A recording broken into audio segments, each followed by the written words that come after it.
Well, good morning, everyone. Welcome to Cancer Support Community Central Ohio's Natural Living Workshop with community herbalist Lily Kunning. We are so thankful that she continues to volunteer and provide this wonderful educational session through our Natural Living Workshop. Today, Lily's going to be talking about planting a medicinal garden. And then put a plug in now, next month in April on the 23rd, she's going to be talking about spring cleaning.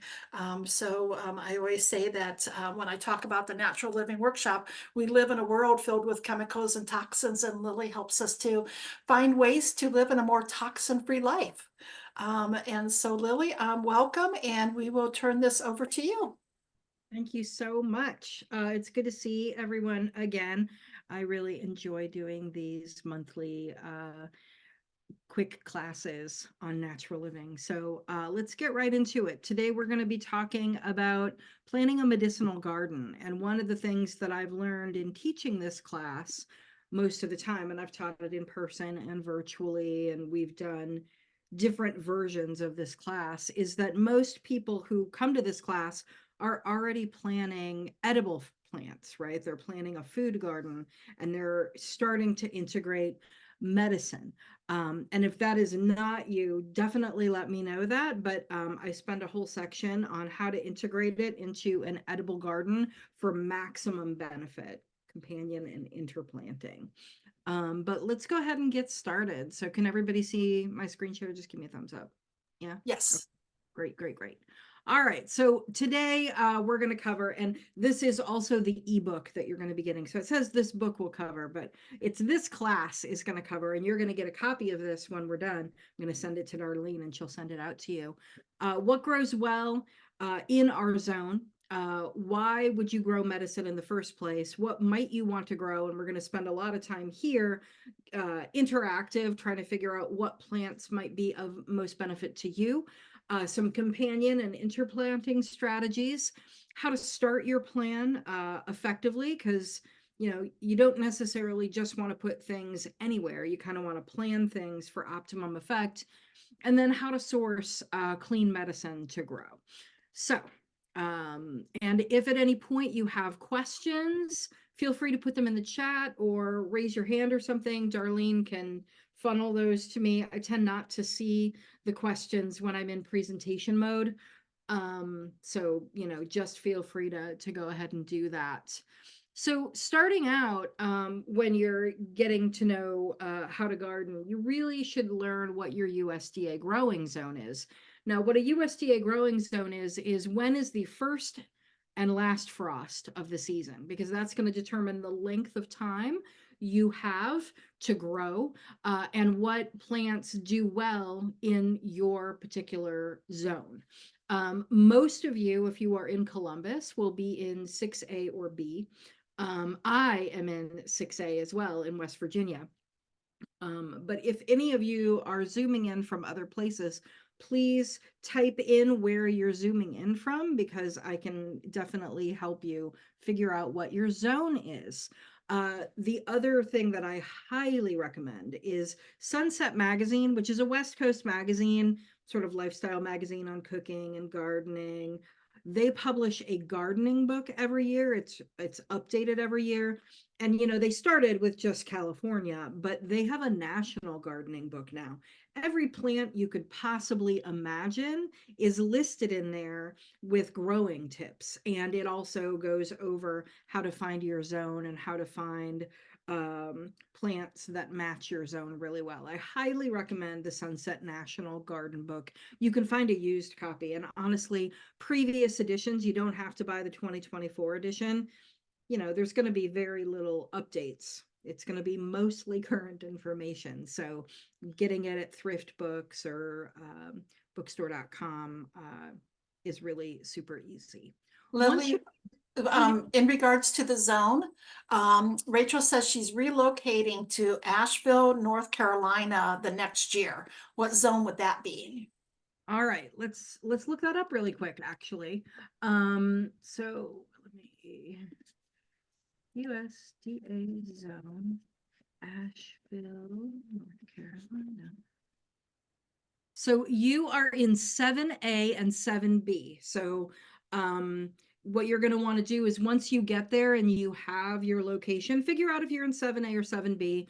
Things have gotten so interesting, I guess I will say, with climate change that zones are shifting, and they've done these split zones over the last couple decades. So we have A's and B's within the same area that used to just be a 7, right? Now, one of the things that has recently happened, and you'll want to check it out, is they've assigned new zones to certain areas because the weather is warming. And that means a longer growing season. But one of the things, it's not all great news. One of the things that happens with the climate change is more intense episodes of weather that we've had rainfall over an entire season for many decades, and now all of a sudden we get a ridiculous amount of rainfall in a short period of time, which leads to crop destruction, soil erosion, things like that. So when you relocate, or even if you are in the same area but you're noticing things aren't the same year after year, um, checking in with your local county master gardeners can give you all kinds of really great updates. So there is a master gardener program, usually through universities or university extensions, and they not only teach people how to become master gardeners, but those master gardeners, once they graduate from the program, are required to do community service to foster and cultivate gardeners in their area. So they are excited to help you, right? Like they will come to your plot, they will give you tips, they will, look at pest-ridden plants and say, oh, you've got this, here's what you need to do. So definitely check out your county master gardener program. One of the people that I live with here on the farm is a master gardener, not just from Franklin County, Ohio, but recently when they moved, they went to the closest program here to become certified in West Virginia, which is the closest one to us is in Morgantown, West Virginia, about 30 minutes away. And so they're a double master gardener. Very excited.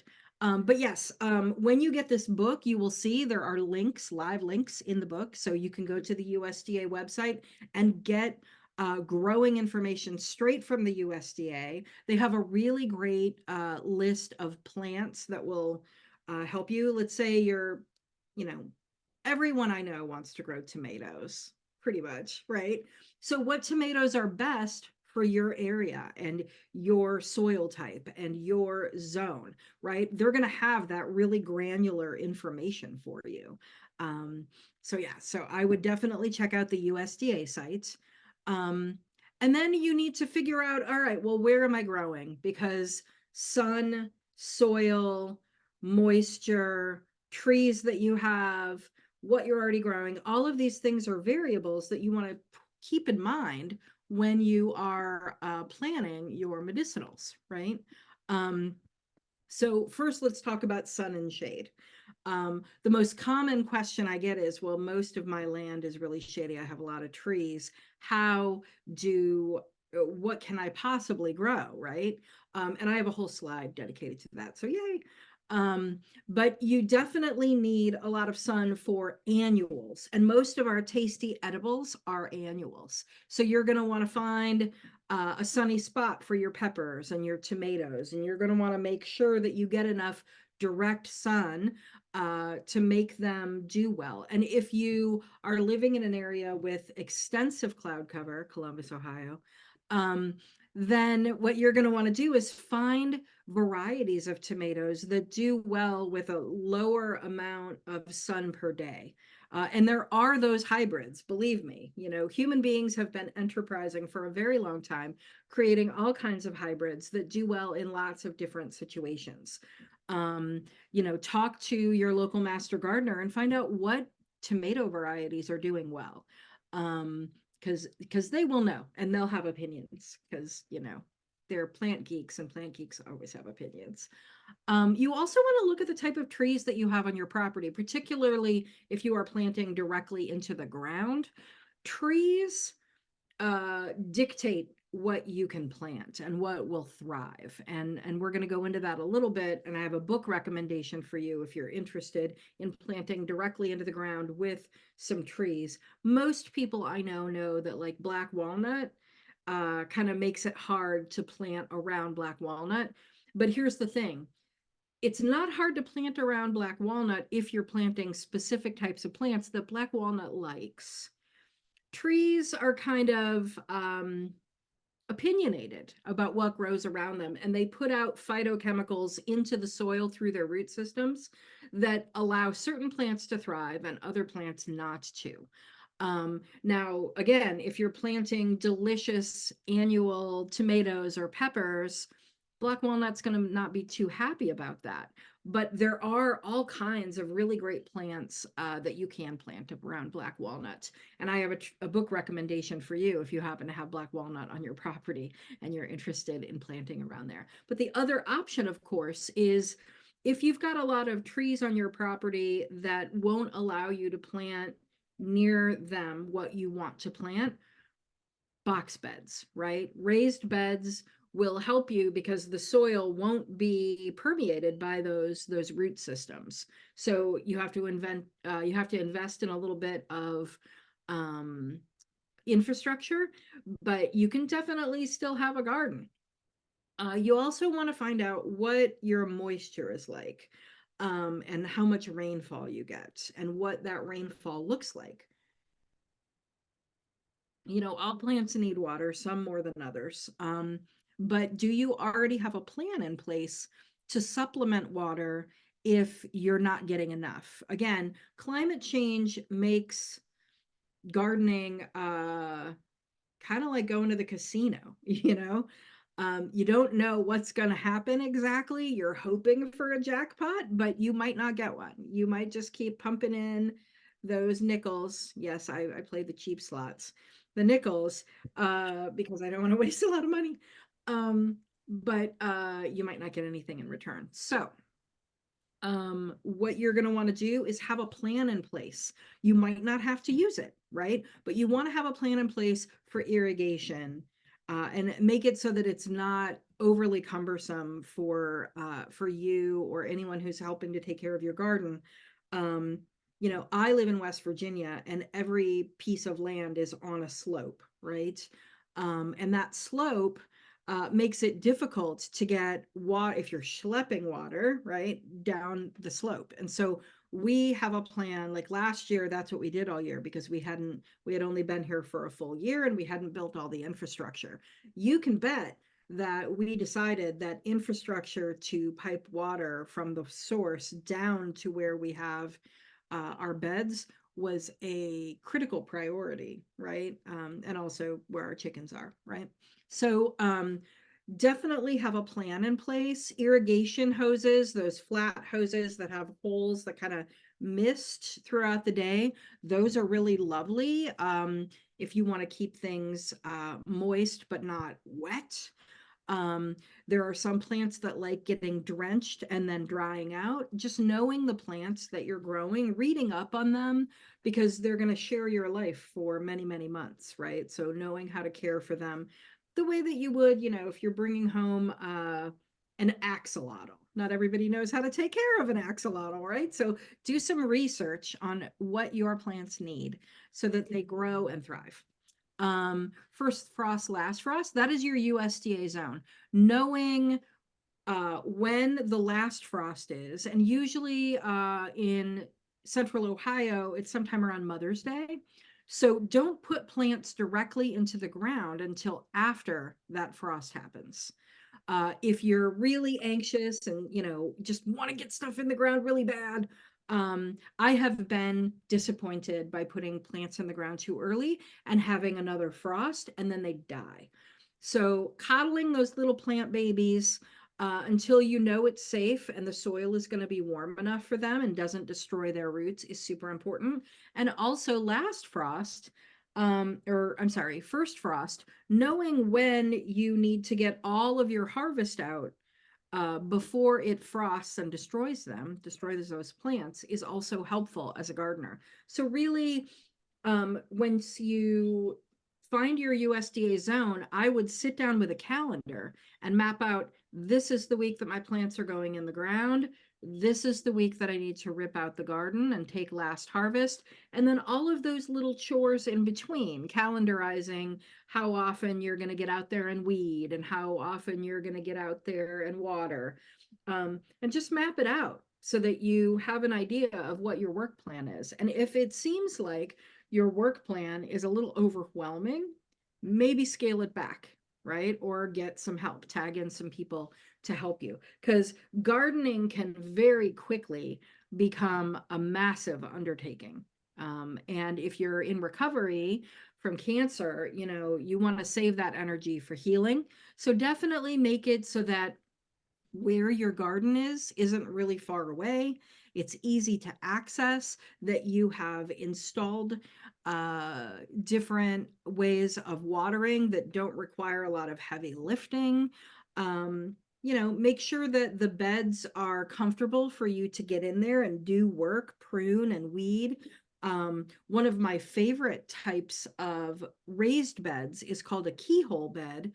And what you do is it's sort of a U shape. You walk into the U and it's all at standing height. It's Oh, perfect for strawberries. Let me tell you, strawberries are a pain in the butt to harvest because they're really low plants. So putting strawberries in a keyhole bed is great. So you just have all these strawberries at standing height and you can gather them all.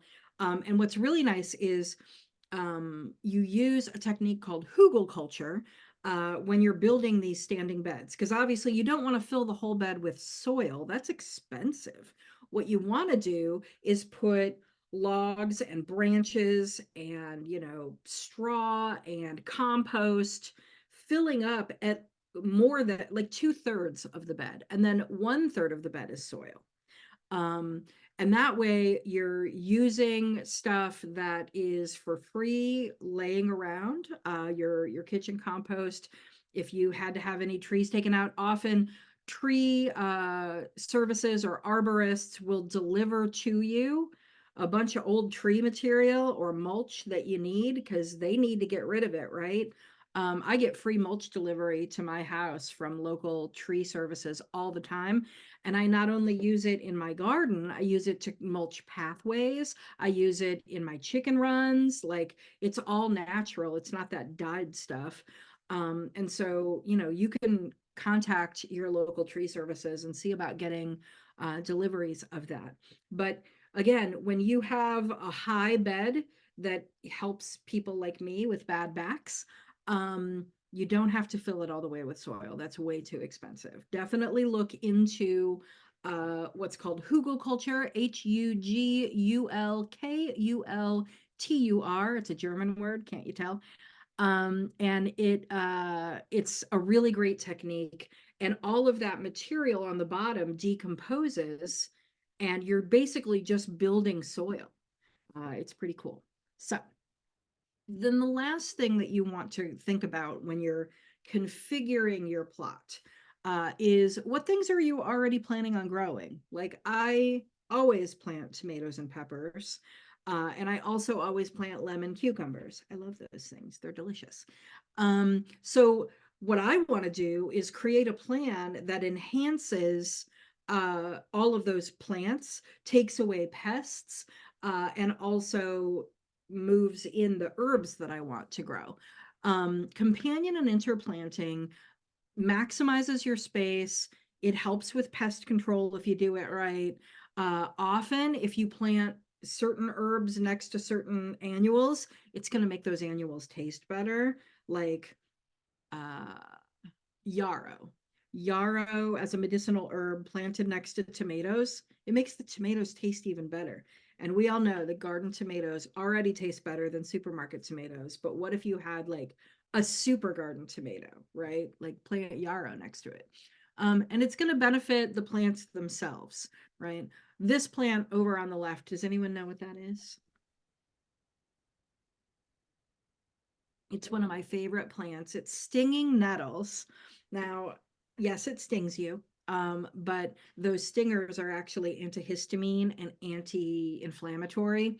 And every part of this plant is usable. So this plant, let me just tell you, this plant is great for seasonal allergies. It's great for chronic systemic inflammation in the body. The seeds are really great for urinary tract health if you're prone to UTIs or bladder infections. The root is also really fantastic for urinary and respiratory. It's great in teas. It's great for cooking. People make these gorgeous nettle cakes that are like the most gorgeous green you've ever seen. You can make nettle soup, and it's great in tea. It's great in tincture. It's just fantastic.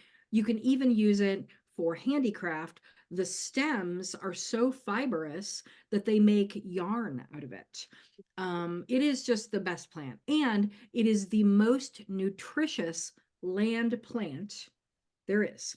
It's high in chlorophyll, high in mineral content, high in vitamins, just very healthy for you. I put it in lots of things in addition to making medicine from it. And it's in a lot of my medicinal formulas. So I'm a big fan of stinging nettles. It's also a really great burglar deterrent. When I had a little brick and mortar store in Columbus, I had, it was just like a little ranch style building, and my windows were just like floor level. Anyone could have gotten into them. So I planted stinging nettles along the windows where people didn't have to go in and out, and nobody broke in. It was great. You can do it on a side yard. Lily, before you continue, can you spell that German name again? I Oh, want to put it in the chat for people. I can't remember where the umlauts go, but it's Hugultur.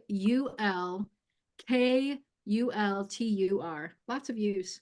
Okay, Hugulk. Ultur. Google Thank you. culture. All right. So why should you grow medicine? Honestly, probably as someone who has been dealing with hospitals and doctors and pharmaceuticals, you know how inaccessible it can be, how much you have to fight to get the care that you need. Not everyone has adequate insurance. Not everyone can get their pharmaceuticals in a consistent way. There have been supply chain shortages. And honestly, the things that you can grow that would cover myriad things that you don't necessarily need pharmaceuticals for, why not, right? It's also super affordable. Most of the herbs that we grow are perennials, meaning you plant them once and you have medicine for years and years. You're spending $5 to $7 on a seedling or less on a packet of seeds, and you get years worth of medicine. It's much more affordable than buying Tamiflu every time you get the flu, right? It's also sustainable. So if for some reason you plant something and you no longer need it, yay, wouldn't that be awesome? Like you don't have an issue anymore. You can compost it, you can feed it to animals, you can let the wildlife eat it. It's a pollinator friendly thing. It's just a really great way of being more sustainable. So you're taking care of yourself, but you're also taking care of the environment. So there's a lot of good reasons to grow herbs, medicinal and culinary. And frankly, all those culinary herbs are medicinal too. You see here we have thyme. Thyme is my favorite herb. Thyme I put in almost all my food, sweet or savory. And it is really healthy. It kills more pathogens, both bacteria and viral, than bleach in lab tests. They make hand sanitizer out of thyme that has no alcohol in it. Thymol, which is one of the key phytochemicals in thyme, is just, it rages on pathogens. It's just great. And it tastes great. Can't drink bleach, but you can eat thyme. So, yeah. So let's talk about what your medicinal needs are. So I would love for you to put in the chat things that you're interested in helping with, whether that's symptom management or conditions, and then I can go through it. But while you're doing that, all of you, I'm just going to go through some very common things that people tend to need and different plants that are there. So pain and inflammation, we all experience it from time to time. So In our area, in the zone of 6A and 6B, meadowsweet and stinging nettles are fantastic for both of those things. Meadowsweet is one of the plants that we sourced aspirin from. It's high in salicylic acid, which is an analgesic. And you're just going to be cutting the aerial parts. It's a beautiful flower as well. So meadowsweet is really easy to grow. It literally grows in meadows. It's going to thrive as long as it has well-drained soil. Stinging nettles, you can put it anywhere. It is the epitome of a weed, which in my opinion are the best plants. They thrive everywhere, very successful. But remember, when you're harvesting stinging nettles, wear gloves. Many people get a rash from it, but all the inflammation in that area where you have the rash will go away.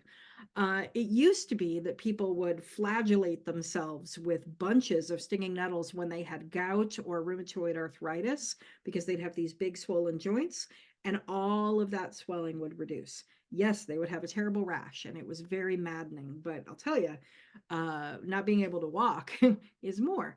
So, but you don't have to do that.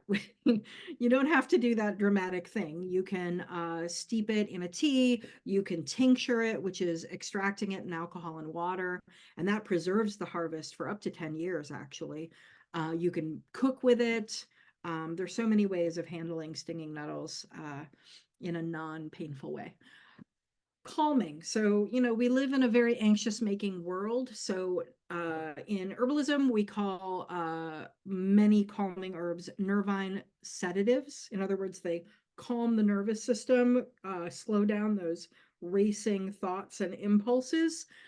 Lemon balm and chamomile are some of the more well-known nervine sedatives. They also have other really great medicinal qualities, and they grow really well in this area. Again, all of these plants grow well in 6A and 6B.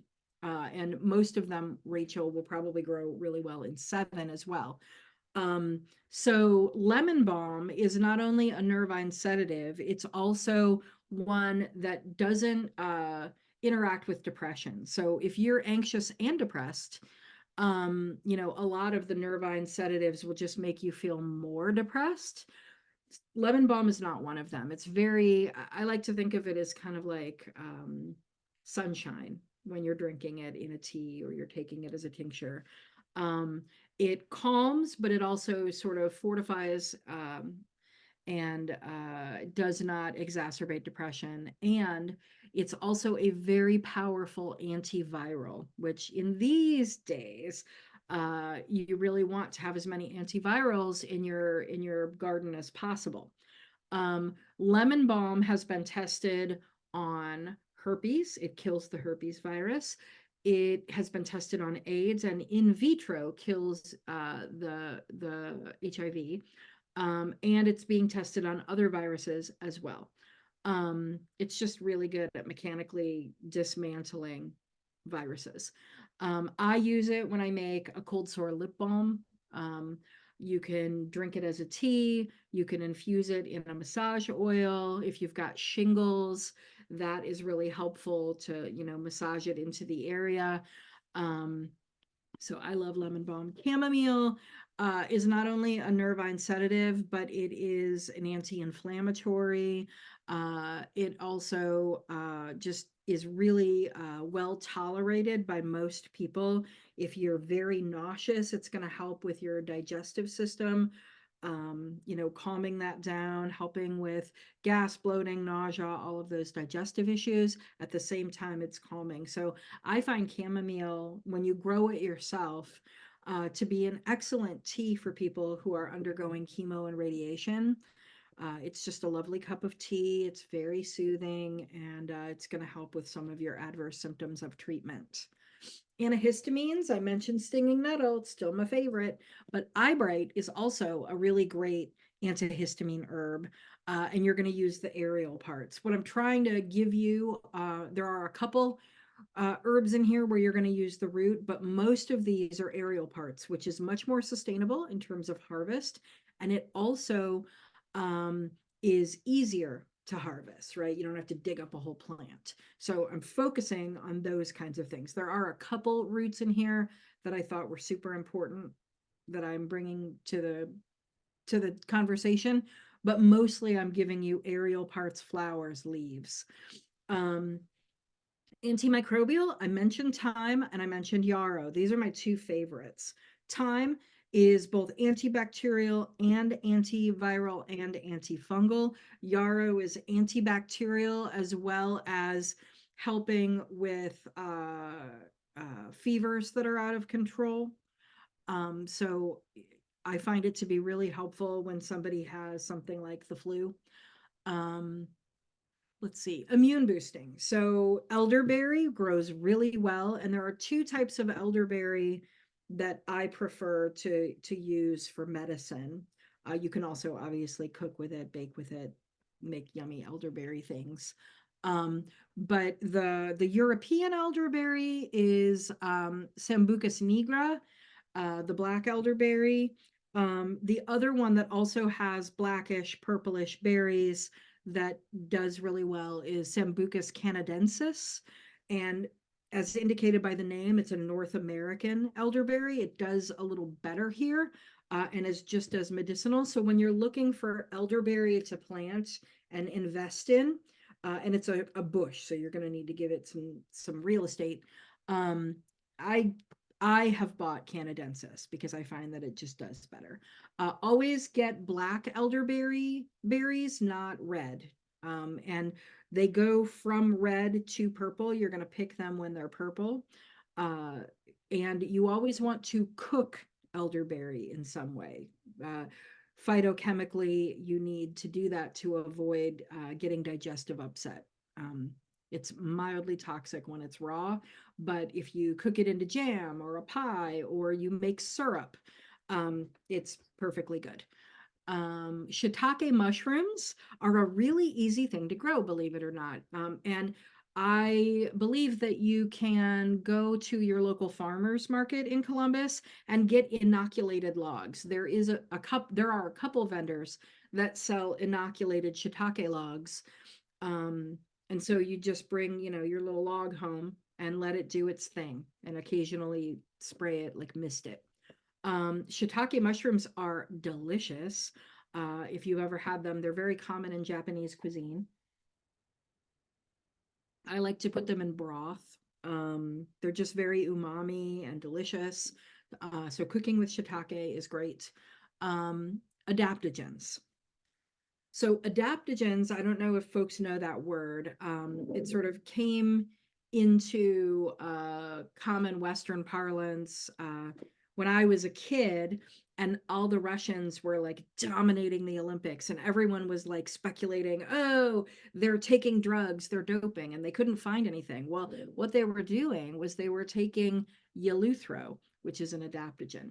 Eleuthero, also known as Siberian ginseng, just allowed them to be more resilient, to have more capacity. Adaptogens basically, they primarily work on the adrenal system, but they always have secondary and tertiary effects in the body. They're non-specific, meaning they work on different systems in the body. But what they do is they fortify and strengthen and optimize those systems. So the adaptogens that I mentioned here are Tulsi and astragalus. Now, Tulsi, you cut the aerial parts, you cut the leaves and the stems. It is delicious. It is the best tea. And it helps calm, it helps strengthen your adrenals. It also helps to stabilize blood sugar levels. So if you are pre-diabetic or diabetic, it's going to help you monitor and modulate. All of these herbs are usually safe to take with all kinds of pharmaceuticals because they're modulators. They don't boost or suppress. They help optimize the output of the body. Astragalus is one that you have to take the root of. Astragalus grows really well. I grew it when I was living in Ohio. Um, and I grew it in a container because I really wanted to bring it in during the winter and coddle it like a little baby. Because astragalus is the most amazing adaptogen to take during this time of plagues. It not only helps strengthen systems, but it's really great when you're ill. getting you back to normal. And they are doing tests now with astragalus for people that have long COVID, to see how they restore. I'm a big fan of astragalus. I'm also a big fan of another adaptogen called ashwagandha. It's sort of the herb of our time since everyone is anxious and depressed. It helps with anxiety and depression, and it also helps with insomnia. So if you suffer from any of those things, ashwagandha is also a root adaptogen that you might want to invest in. Now, the thing about growing roots, and I will tell you this right now, is that you plant it and you're not going to be able to get any harvest for a couple years. You need to let that root system get bigger, and then you're only going to take part of it. So when I tell people to grow roots for their home use, what you're going to do is you're going to let it grow 2 or 3 years. You're going to take part of the root, and then you're going to tincture it, because you're going to get the most out of tincturing a small amount of plant material, because it's a 1 to 5 ratio of plant material to alcohol and water, and you only take like a dropper full at a time, so it's going to last a long time. So when you're growing things like astragalus and ashwagandha, I definitely recommend tincturing it after it's ready to harvest. Digestive. So there's different ways to help your digestive system. Now, there are the kinds of things that I mentioned before: gas, bloating, nausea. The kind of herbs that those are called carminatives in herbalism, and all the basils are carminatives, right? So are mints, right? Mints are also really great carminatives. Burdock is on this list because it is A, full of fiber, but B, has a ton of inulin, which feeds your beneficial bacteria colony. It's prebiotics, not probiotics. Burdock is one that you eat the root, and I highly recommend growing it in like a burlap sack, like ones you get from coffee roasters, because you can just dump it out and then get a long taproot to eat. I also recommend growing potatoes and carrots that way, because it's way easier than trying to dig up all of those roots. But yeah, burdock is a really great digestive herb. Emotional herbs, I mentioned Tulsi once before. My favorite combination for emotional teas when I just need a hug or something to support me is Tulsi and rose. Rose petals and Tulsi leaves.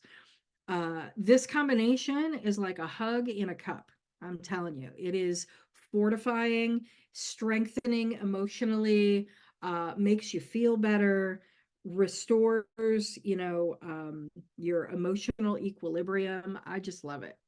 So those are my secret weapons for when I'm feeling down, is Tulsi and rose. And I always have it in my kitchen just in case I'm having a bad day. Um, Muscle repair. So the two soft tissue repair herbs that I highly recommend growing, for multiple reasons. The first one is arnica. You're going to use the flowers. Arnica is so dang expensive right now.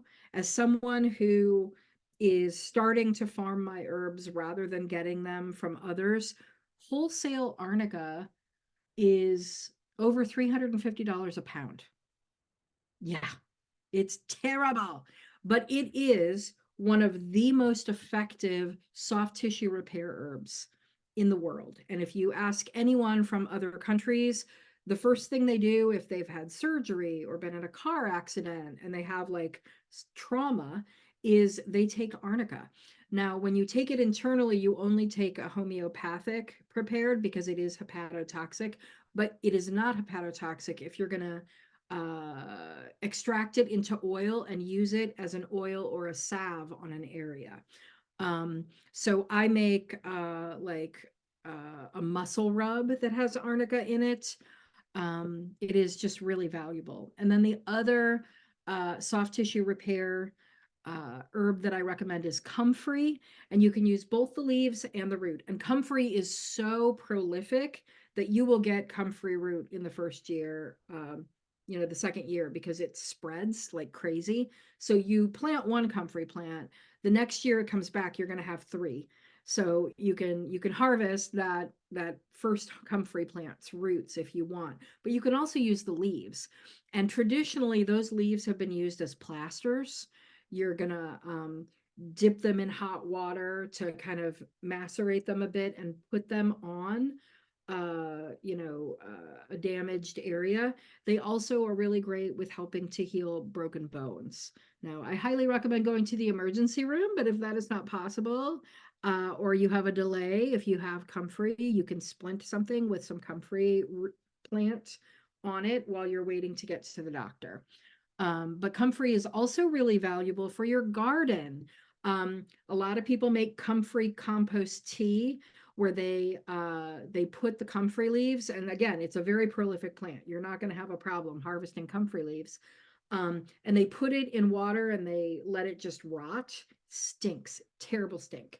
But you feed that to your plants and they go crazy, cuckoo bananas for comfrey water. It is a really great fertilizer. It's also really great livestock food if you have any livestock there in Columbus.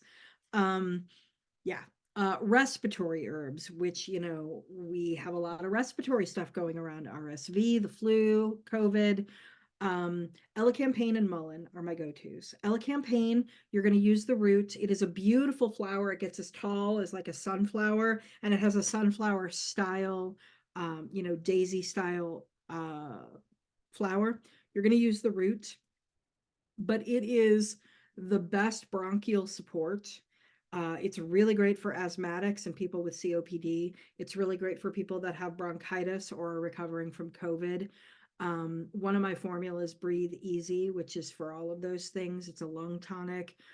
Its main component is elecampane root, followed by mullein. Mullein leaves, you can also use mullein flowers, mullein root. So mullein leaves are the respiratory tonic. They're going to help strengthen the lungs. They're also a really great expectorant if you've got a lot of mucus in the lungs that you need to get out. Mullein flowers are an incredible anti-inflammatory. They grow on this big single stalk, and then there's just like yellow flowers that surround the stalk. But it only flowers every 2 years. It's a biennial plant.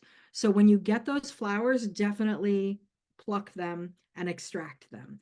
I use them to make earache oil, where I infuse them in oil and I put a few drops in there. It stops the pain immediately. I love mullein flowers. And of course, you can use it as a tea for any kind of pain and inflammation. Cardiac. Hawthorn is a tree, and the berries are what you would use. If you are lucky enough to have a hawthorn tree, you have a cardiac tonic on your property.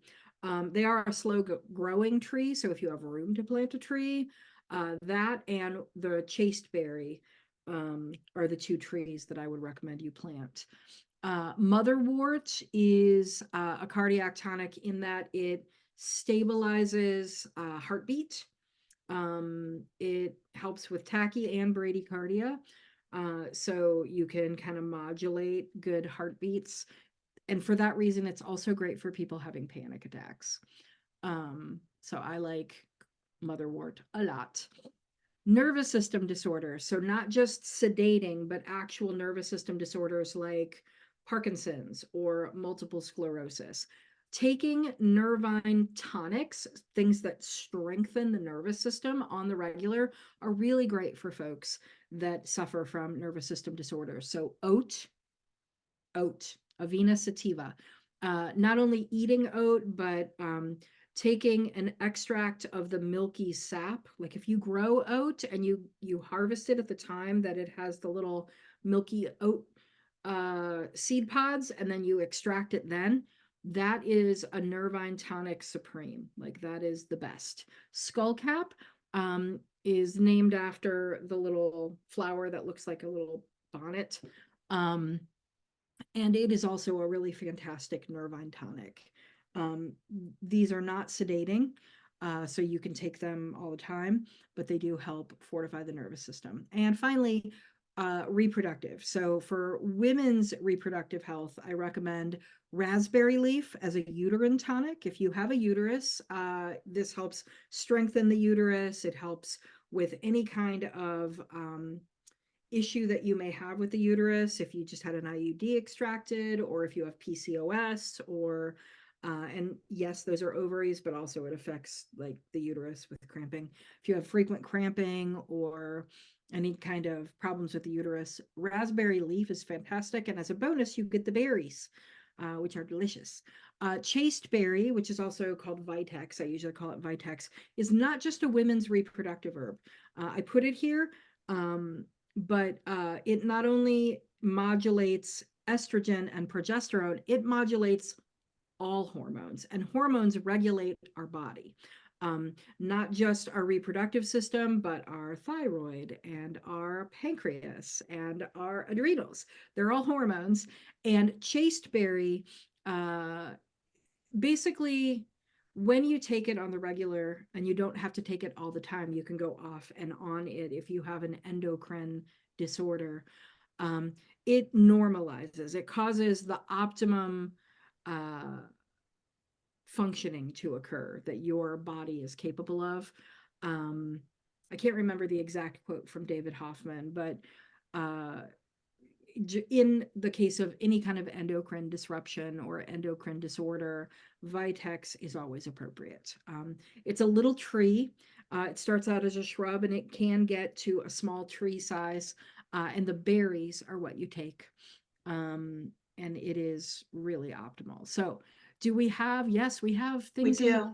Yeah, we have several questions, but before we get to those, we'll stay on the topic of medicinal needs. Some of these you may have already covered, Lily. The first one is bone and joint pain. okay. So it depends on why.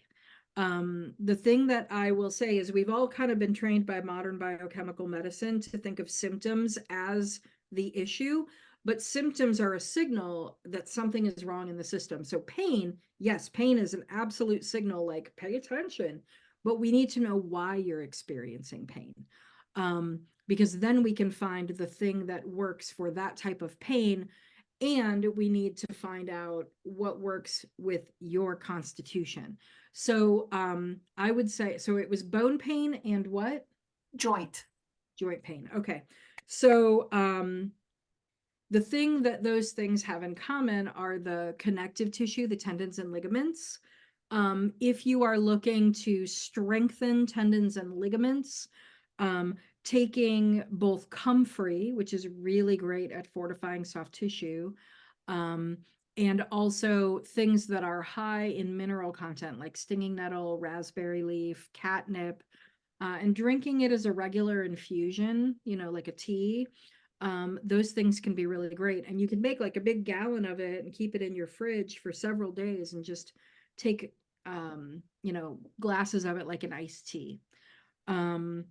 But without, I just want to say, like, I'll probably, with your questions, I'm going to say a lot of it depends, because herbalism is one of those things where we match plants to a specific person and their needs. And so I want to make sure that I'm not steering you wrong by telling you, like, oh, plant X is good for condition Y, when really the way that we match, herbalists are matchmakers. We look at a person, we look at their symptom manifestation, we look at their condition, we look at what their lifestyle is like, we look at their constitution, and then we find a plant that matches all of that. And believe me, they're out there, right? There are hundreds of thousands of plants out there. So just learning about the materia medica is its own thing. Right now I'm teaching that class to some herb students, and they're having to learn all this materia medica, and they're like, oh my gosh, this is so much. And I'm like, yeah, there are a lot of plants. Yep. The next one, oh, I'm sorry. That's okay, go ahead. The next one was bone strengthening and paralyzed vocal cord. Okay. So with bone strengthening, you're going to want high mineral content. And you're going to want to make sure that you get it in the right ratios, because if you, without getting too weird and technical, you need to have the right ratios of potassium, calcium, and magnesium that is optimal for bone building. You can take a supplement that are in those ratios, and it also depends on whether your an adult, in their prime years, or if you are a postmenopausal woman, like your ratios are going to be slightly different. But I will say this: horsetail, very high in minerals. Stinging nettles, raspberry leaf, very high in minerals. Um, I actually have a formula that I make called Liquid Health, which is 5 or 6 different plants that I extracted specifically because they were high in vitamins and minerals. It's like a liquid supplement that you take to fortify your nutrition. And that's often I'll just cycle through that in the course of a year. Like I'm like, okay, I'm going to take it this month, just to make sure that my system is working well.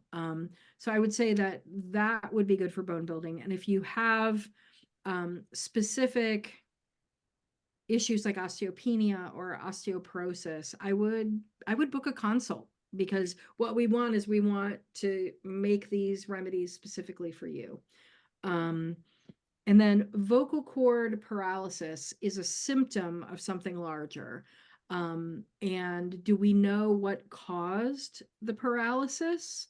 Was it like a surgical thing that went a certain way, or was it pharmaceuticals, or has it been like a lifelong struggle? Like those things are super helpful to know, um, because it could be a mechanical thing, right? Which herbs may or may not help with a mechanical thing, right? Um, so I would be interested in getting some more information about that. And whoever asked the question, please feel free to email me, contact me separately. I'm happy to work with you. I do that all the time. So there's that. The next one was eczema, and then muscle and tendon stiffness, and you already covered calming. So eczema and muscle and tendon stiffness. So eczema, in my experience, and I've treated a lot of people with eczema, it is usually a reaction to food that you're taking in. Most commonly, it is a reaction to dairy products. So what happens is the skin is the final organ of elimination. Like we have our liver, we have our colon. The skin is what, when we see manifestations like eczema in the skin, what it means is we have overrun our body with a thing that our liver can't handle anymore and that we can't just discharge. And so we're seeing it through the skin. Again, the most common culprit that I have found is dairy, and it is difficult in the Midwest to eliminate dairy. I get the struggle, but what I would say is to know for sure that it is dairy and not something else. Um, Committing to 3 months of dairy-free living. A lot of Asian food in that time, a lot of raw food in that time. But 3 months is really how long it's going to take to start seeing a clearing of what has congested the system. But yeah, I would say doing that. And then while you are recovering, there are topicals that you can use that would soothe the skin. And eczema is this sort of blanket diagnosis. I have seen people who have a diagnosis of eczema that have dry, scaly, itchy rashes that bleed when they scratch them. And I have seen people with a diagnosis of eczema that have wet weeping rashes. Different herbs for different manifestations. So depending on what kind of manifestation you have would be what the treatment was. If you have the dry, scaly, bleeding kind, I would use a very soft salve and apply it so that you're not irritating it and causing it to bleed. The things that would be in that salve would include sea buckthorn, maybe some chamomile, some calendula. Comfrey would be helpful if you've got broken skin. You don't want to put a ton of oil-based things on broken skin, so being very gentle. If you've got the wet weeping kind, you're probably going to want to do a poultice or a fomentation, which don't have any oil. What it is plant material that's usually chopped up mixed with water so that it's like pulpy, and then you put it on the area and you wrap it in gauze for a while and you let it sit. If you heat it up, it's called a fomentation, and that accelerates the process if you put warm herbs on you, but you can also put them on at room temperature. And I would say the same herbs, comfrey, calendula, those are all soothing while you are doing the internal. Eczema is an external manifestation of an internal problem, always. So that's what I would recommend. Eliminating foods that are problematic, most likely dairy, I would start there. I always recommend people start there. And treating the symptom of the rash while you are doing the lifestyle change. Muscle and tendon stiffness. Yeah, so the arnica and the comfrey. Okay. Arnica and comfrey are my go-tos. You can also add, for sort of temporary topical relief, a hot or a cold, either a refrigerant herb or a warming herb. My favorite warming herb, again, not on broken skin, is to take a salve that has clove buds infused into it. It has a warming, topical, numbing sensation. If anyone's ever used Tiger Balm, that is a clove salve. Um, and if cooling feels better to you, because different issues manifest in different ways and they require different treatments. Refrigerant herbs include like camphor or menthols, and having that kind of treatment. So mint or, camphor. What about nerve repair? Nerve repair. So depending on whether you're on pharmaceuticals or not, the ultimate nerve repair is St. John's wort. It is, it helps to repair axons. It is a neurotransmitter support herb, but it is very well studied and contraindicated in many folks with pharmaceuticals. So if you're looking to repair your nerves naturally, I would recommend booking a consult and listing all the pharmaceuticals you're on before proceeding with any herbs, for sure. Will chasteberry interact with the estrogen blocker I take? So actually, chasteberry would do the same job as your estrogen blocker. Chasteberry, so Vitex bonds to estrogen receptors, um, as well as others. And so does black cohosh, by the way. Black cohosh is a great estrogen blocker. And a lot of people use it in menopause because they're getting dips and spikes of estrogen rather than a gradual waning, which causes all those hot flashes and things like that. So if you block the estrogen receptor and the body thinks that it's getting estrogen, it doesn't create those thermostat issues, for example. Um, I would uh, I would be cautious. Endocrine issues are very um, to fix an endocrine issue is a long-term project. You don't want to sucker punch your endocrine system. You want to be gradual about it.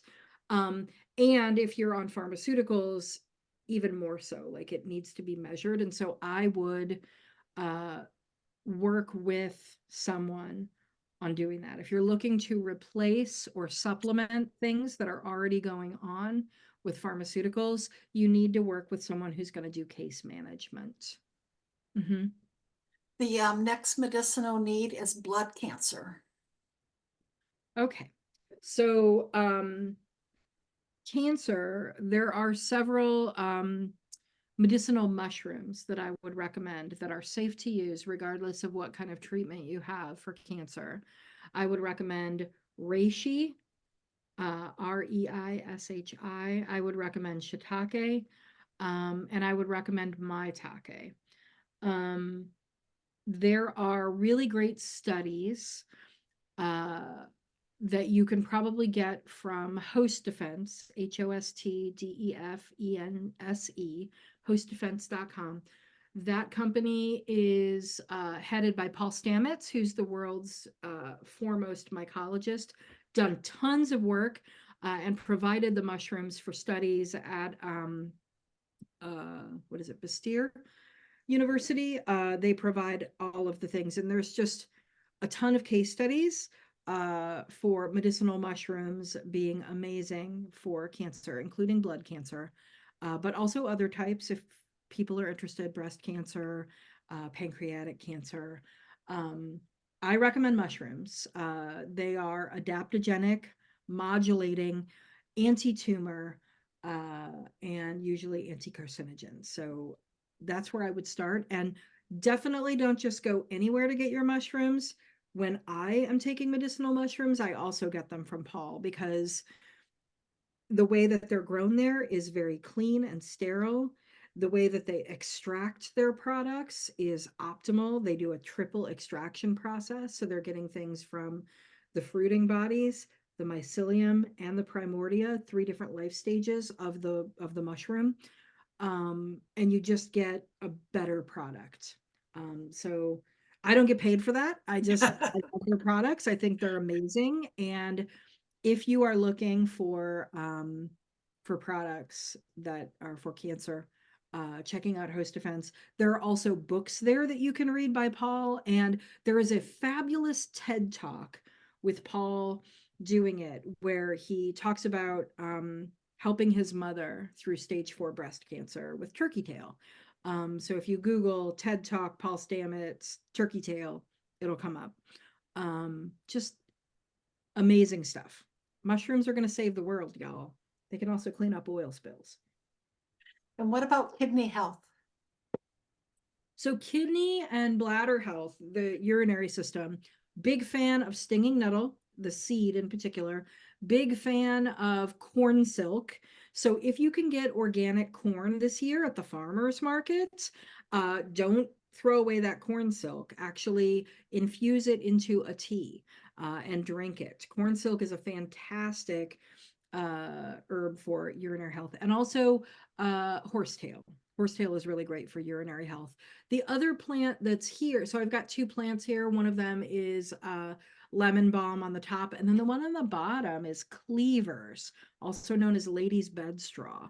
And it is also fantastic for urinary health, kidney health, and lymphatic health. Many of you who've come to see me who are trying to get the chemo and radiation out of their systems after treatment, one of the things that I use to clear it out of your lymphatic system is cleavers. Big fan of cleavers. And then the last one, before we get to additional questions, cranial nerve palsy. Oh boy. Um, Contact me. That is a very specific condition, and I need to know more about you before I can make any recommendations, but I would welcome working with you.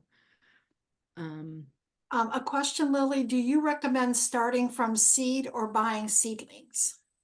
It depends. It depends on if you have room to have a warm place for starts. Starting from seed, you're going to want the soil to be warm. You're going to want lighting. Depends on your setup, right? If you don't have that in place, buy starts. Let somebody else do all that work of getting the babies to be toddlers, and then you can put the toddlers in the ground. That's weird. Okay. And then are all the herbs that were on the previous slide that grow well in central Ohio? Yes, Okay. yes. And can you grow these indoors through the winter? Yeah, you can overwinter a lot of these. They're just going to need a little bit of TLC. So I highly recommend getting that Sunset Garden book, learning about what your plant needs in terms of moisture, in terms of sun. And when you are, so then planting it where it can get those needs met. And then if you're overwintering it inside, making sure those needs are still getting met indoors.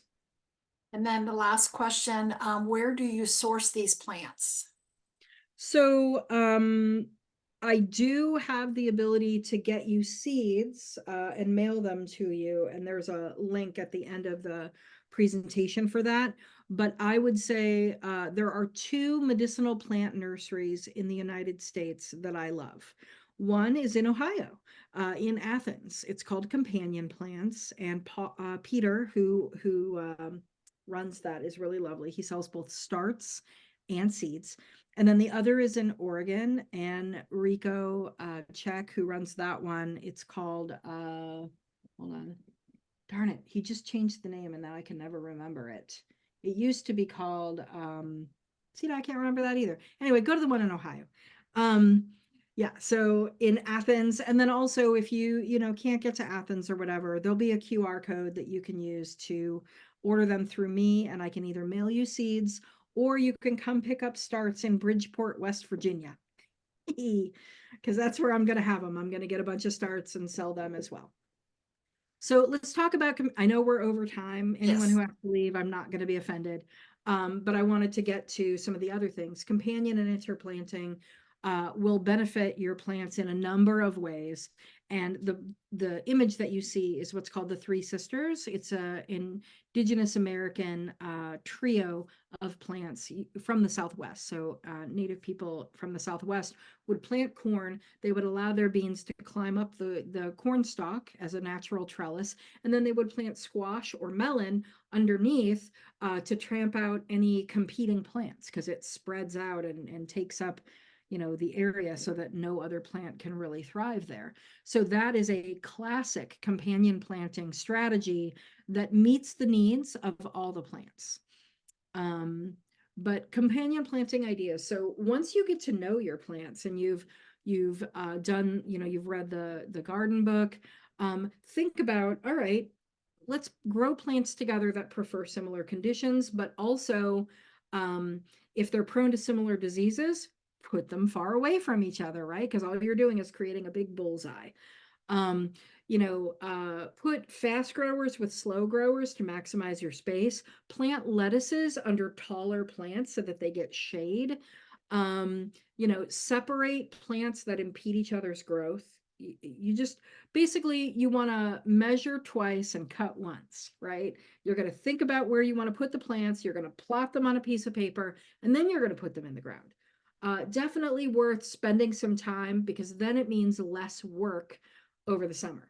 And again, you can, if you've harvested some plants late summer, you can plant things that are going to enhance your soil after you've taken those plants out. For example, red clover fixes nitrogen. You want a nitrogen-rich soil mostly for those annuals, like those tomatoes and peppers. So you can succession plant, where you take all your summer crops, and then as those are leaving, you could plant cold weather crops like kale and Brussels sprouts and things like that, and you'll extend your harvest well into the end of November if you do that, because they don't mind cold weather at all. They don't mind frost. In fact, they thrive in it.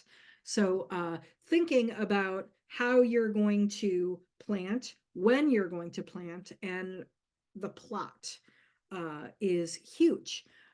So, thinking about that. Here are some resource guides that I'm going to give you. You're going to get this book from Darlene, but, thinking about the edible that you're planting and a compatible thing that would go with it, and how it would get rid of some of those pests. If you've had a problem with any of these pests, the diamondback moth, the tomato hornworm, things like that, take a look at this chart when you get the book. Think about your trees. And this is the book that I recommend, Restoration Agriculture by Mark Shepard. Mark Shepard sort of resurrected the idea of permaculture in the United States. And Restoration Agriculture has an entire chapter on trees and how they are the landscape boss, right? Like, think about what trees you have, and that will tell you what you can plant directly in the ground. I'm going fast now. Herbs for shady places. You will get this. So if you have shady places that you want to optimize, all of these herbs, and it tells you some of the applications of those herbs, are great for shady places.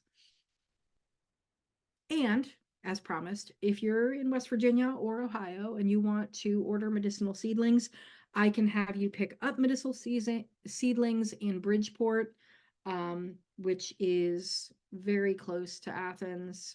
It's about, I don't know, an hour and a half away from Athens. So if you want a road trip and you want to see my little shop, definitely can do that. Otherwise, you can order seeds and I can ship them to you.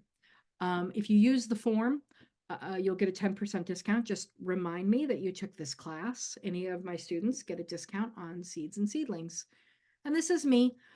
This is my website, lilykunning.com. If you are interested in reaching out to me about case management or clinical consultations, that's it. And then Haven Herbs is my sort of off-the-shelf apothecary, havenherbs.com. And these are the books that I highly recommend if you're interested in growing medicine. So the Sunset National Garden book, obviously, good for everybody. The Organic Medicinal Herb Farmer is for people that want to start like growing for real. Like this person sells to the big distributors now, didn't start out that way, but this is their main crop that they grow now. And Restoration Agriculture, which is all about taking land that has been neglected, which most land has, and not sort of caretaken, and getting it so that it is thriving with wildlife, with plant life, and it's real world permaculture. So there's that, and then there's Haven. Sorry, I went a little over, folks. Didn't mean to, but hopefully you got stuff out of it. If you have any last questions, happy to answer. And then we'll part ways. Well, Lily, we greatly appreciate, I mean, every time you do a session, I'm always learning more and more. So thank you for sharing your time and your expertise. For those of you who she has asked to follow up with her directly, here's her, you see her email address. So please do so. I can do a personal testimony that I did a consultation with Lily for some health conditions that I live with. And it's been fabulous, and it really made a huge difference. And Lily, I'm seeing lots of thank you. Thank you for the information in the chat. So again, join us next month when Lily's going to be talking about spring cleaning. Oh yeah.